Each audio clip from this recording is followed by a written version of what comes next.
Thailand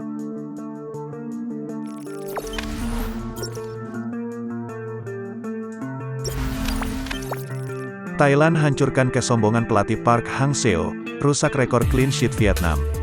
Thailand tak gentar meski berhadapan dengan sang juara bertahan Vietnam di semifinal Piala AFF 2020. Kamis, tanggal 23 Desember tahun 2021, malam. Pelatih Thailand Alexandre menepati janjinya untuk tetap tampil menyerang dan mengandalkan penguasaan bola. Tim Gajah Putih mampu meladeni agresivitas pemain-pemain Vietnam. Berkat kerjasama yang apik, Thailand mampu mengalahkan Vietnam 2-0. Kemenangan ini sekaligus merusak rekor clean sheet Vietnam yang selama babak penyisihan grup belum pernah kebobolan. Sebelum pertandingan ini, pelatih Park Hang-seo sempat menantang Thailand untuk menghancurkan pertahanan Vietnam yang belum kebobolan sejak fase grup. Pertandingan semifinal leg pertama Piala AFF 2020 berlangsung di Stadion Nasional, Singapura, berlangsung menarik. Di babak pertama, kedua tim sudah bermain saling menyerang. Thailand akhirnya berhasil memecah kebutuhan di menit 14.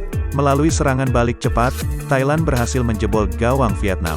Chanatip Songkrasin berhasil membuat Thailand unggul 0-1. Tak cukup sampai di situ, Chanatip Songkrasin kembali menambah keunggulan bagi Thailand. Melalui kerjasama yang apik di menit ke-23, Chanatip Songkrasin berhasil menambah keunggulan Thailand menjadi 0-2.